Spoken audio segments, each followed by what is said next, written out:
Ahoy Captains, it's Faz again with another video from World of Warships Legends. And today we have another Let's Play video for you. We are in the Hill.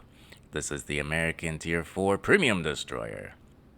This is a good old-fashioned game of capture the base on the map straight. So for today's Let's Play video, we're not going to just talk about the gameplay. We're also going to talk about the Hill itself, and why you should actually go out and buy the Hill. I believe the Hill was given away last year during the Racing Legends mini game, April Fool's game mode, whatever it was. I guess that would have been 2022. It was supposed to be sponsored by Hot Wheels, but then they pulled out for political reasons, yada yada yada. We're not going to talk about that. And we're not going to talk about how bad that game mode was and how they somehow made it worse the following year. But surprisingly, the Hill has made a return to the store, so you can go and purchase the Hill for doubloons anytime you want. Kind of a rarity when it comes to these special mode ships. For example, the Rust and Rumble Ognivoy, I don't think that's in the store anymore. I'm not really sure, at least I can't see it. You guys correct me if I'm wrong on that one. But there are other examples like the winter event ships like Lenin, Lion, Yoshino. Those ships haven't returned. Perth's another one. I wish they would bring back Perth. I missed out on that one. But yeah, the Hill is a nice little tier 4 boat. But it is similar to its tech tree counterpart, the Farragut. And so what I'm going to talk about in this video is actually the differences between it and the Farragut. And whether or not one is actually better than the other. Almost kind of like a miniature versus video here. No, it's just kind of something that interests me. Plus, this is a dandy of a match, and so hopefully it all comes together in the end. Might even have to call this a Hill review. Our first ever premium ship review. I don't know if we'll go quite that far, we'll see.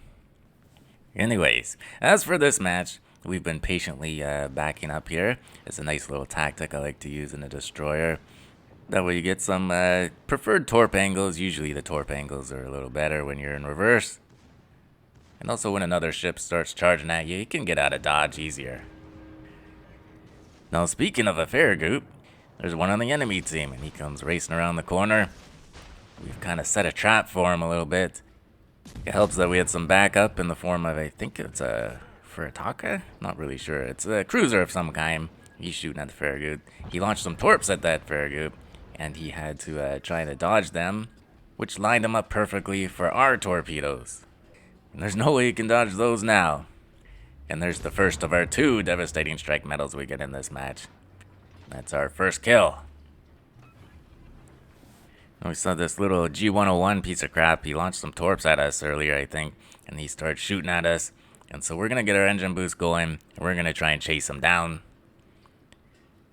We won't have any more support on this flank, now that we've lost our Farragut teammate. And there's a Krispy Kreme there in the distance.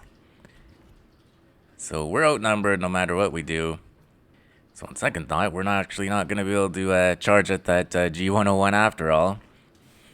Instead, we're going to try and set a trap for this Krispy Kreme. And we're going to do that by using the Hill's 3 torpedo launchers. That's right, it does have 3 launchers. It has 1 on each side, and then I think there's 1 at the rear that can fire on either side. They have 3 torpedoes for each launcher, so you got a total of 9. There's a good segue for our first comparison for the Farragut. It only has 2 torpedo launchers, and it has 4 torps per launcher, so it's only got 8. So the Hill does have 1 more torp than the Farragut. Another advantage to the Hill's torpedoes is that it has one of the quickest torp reloads at the tier. Its base is only 66 seconds, so you can actually chuck your torps out willy-nilly pretty well here. Just kind of how like we're doing in this match. And we weren't just chucking them out blindly, we were actually using our twist and track and aiming our torpedoes in the direction it was pointing. We were hoping that GO101 was going to come after us.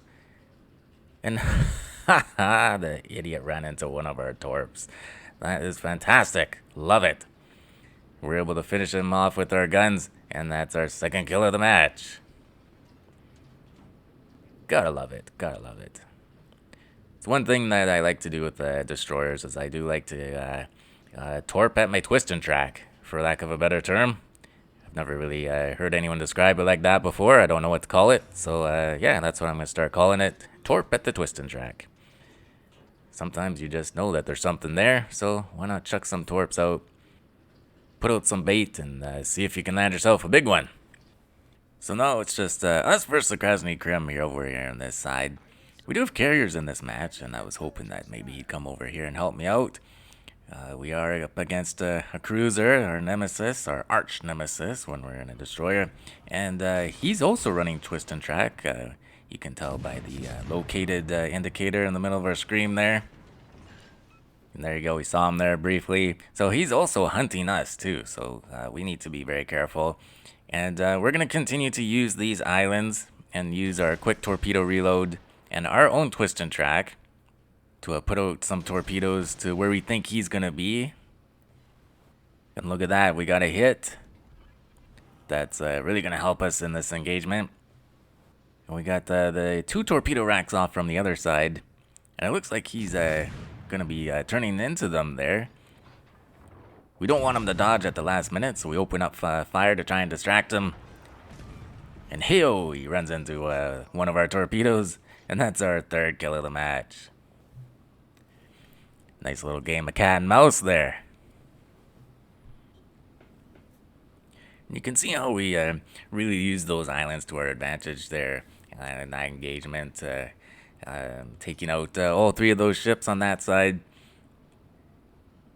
You know, the hill only has a 5.5 kilometer torpedo range, same as the Farragut. But by using those islands to our advantage, rather than trying to torp in open water, we're able to get quite a few torp hits by utilizing cover. Seems to get a little harder to do stuff like that as you go up in tiers. You know, a lot more ships have sonar and such. But it's definitely a strategy you can use when you are playing at lower tiers. When I'm doing stuff like that, I'm not always trying to get torp hits either. You know, it's all about map control. Sometimes you want to just put out some torps just for the purpose of area denial. You want to let the enemy know this is my spot. You stay out of it. Especially when he already knows you're there. There's no point in trying to be stealthy if somebody has you locked in on their twist and track. Well, now that that side's all taken care of, we're going to go help our team out on the other side. While we make our way over there, it's probably a good time to get our commander up on the screen. We're using Vincent Mordov. He's kind of a clone of Halsey. So if you don't have Mordov, you can almost copy this build by using Halsey.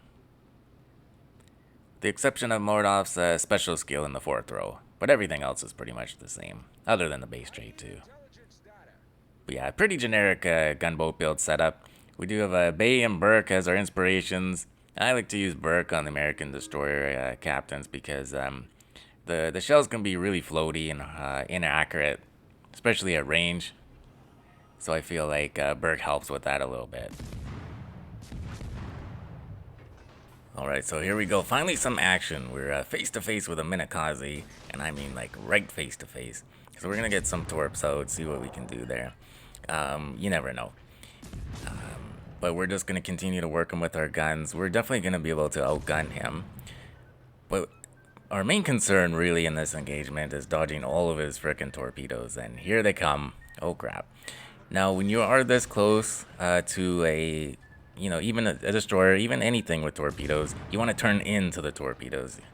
If you do have some distance, yeah, you can turn away. It's probably the better idea in the long run. But when you're right face to face with another ship, you want to turn into those torpedoes.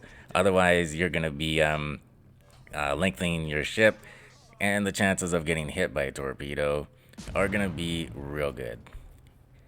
You notice that we also got our torps off from the other side there too, and he also turned in to avoid our torpedoes, so he was doing the right maneuver too, but we were able to kill him. That was our 4th kill of the match. Now we had I think it was an Iron Duke in the distance there, pretty sure it was an Iron Duke, and you never know, he probably could have had HE loaded, so we popped our smoke screen to help us not get deleted by him.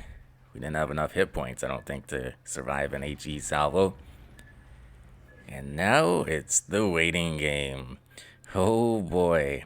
Now the carrier finally has gotten, or we've gotten the attention of the enemy carrier finally. We haven't seen him this match yet. But it's the Iron Duke and the carrier. So we literally have to be super patient there. Wait for him to get close enough. I think he was close enough there to get us on proximity. So we had to get going. And we leave our smoke screen. Time the torpedoes just right.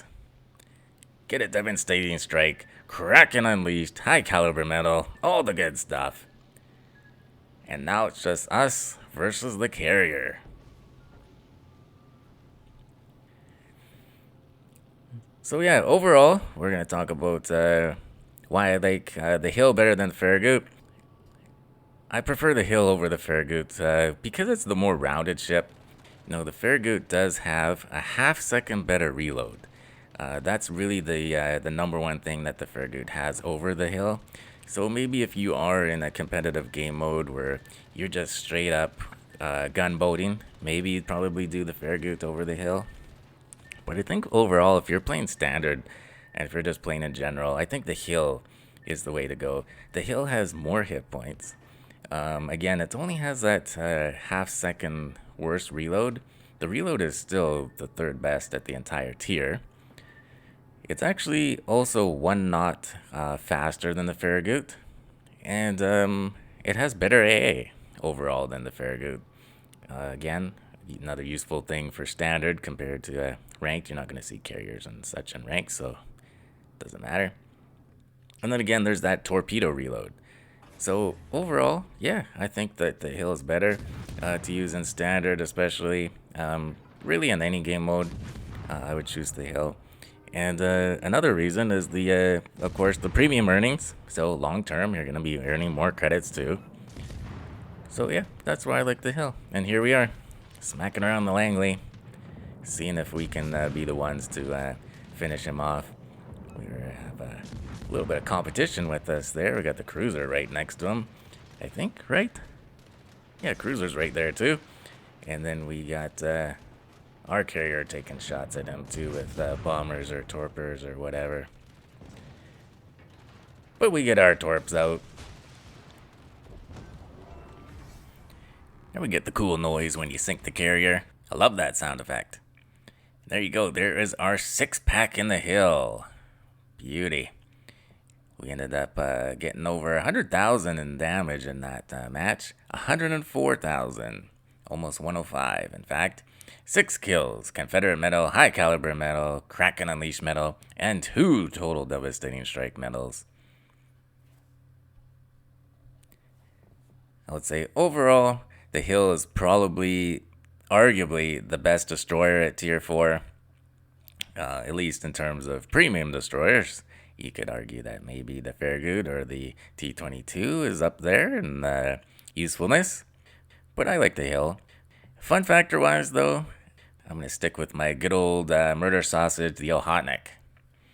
There we are on the team screen. We got 2,700 overall in base XP. That's a pretty decent tier 4 match. Well, hope you guys did enjoy that video. If you could, hit that thumbs up button for me. If you want to see more of my videos, hit that subscribe button. Feel free to leave a comment down below. And as always, take care of yourselves and do what makes you happy.